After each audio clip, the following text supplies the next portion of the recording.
Earbuds, earphone use பண்ணால் இவ்வளோ பெரிய பிரச்சனை வருமா? தொடர்ந்து 30 மணி நேரமாக ஒரு பொண்ணுக்கு காதில் பீப் சவுண்டு மட்டுமே கேட்டுட்டு இருந்திருக்கு. எதனால்? அதிகமாக ஹெட்செட் யூஸ் பண்ணதுனால. யோசிச்சு பாருங்கள், அந்த சவுண்டு எப்படி இருக்கும்னு. சவுண்டு கிளாரிட்டிக்காகவும் மற்றவங்களை டிஸ்டர்ப் பண்ணக்கூடாதுன்றதுக்காகவும் நம்மளாம் ஹெட்செட் அதிகமாக யூஸ் பண்ணுறோம். ஆனால் இது போக போக போக காதோட கேட்கும் திறனையே குறைக்கும்.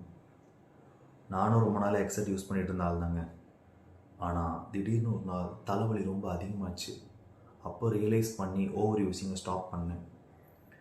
எனக்கு என்னென்ன நடந்துச்சுன்னா, டிவியில் சவுண்டு பத்தாது, நிறைய வச்சு தான் பார்ப்பேன். என் கூட பார்க்குறவங்களுக்கெல்லாம் ஓகேவாக இருக்கும். டிவிலே ஹெட்செட் மாட்டி கேட்கலாமான்னு கூடலாம் தோணும் எனக்கு. எந்த ஒரு பொருளும் நம்மளை பாதிக்காத அளவுக்கு யூஸ் பண்ணுறது நமக்கு நல்லது. லிமிட்டாக யூஸ் பண்ணுங்கள், சந்தோஷமாக இருங்க. யாரெல்லாம் இயர்ஃபோன் அதிகமாக யூஸ் பண்ணுறாங்களோ அவங்களுக்குலாம் இந்த வீடியோ ஷேர் பண்ணிவிட்டு கமெண்ட்டில் உங்களோட கருத்தை சொல்லிட்டு போங்க.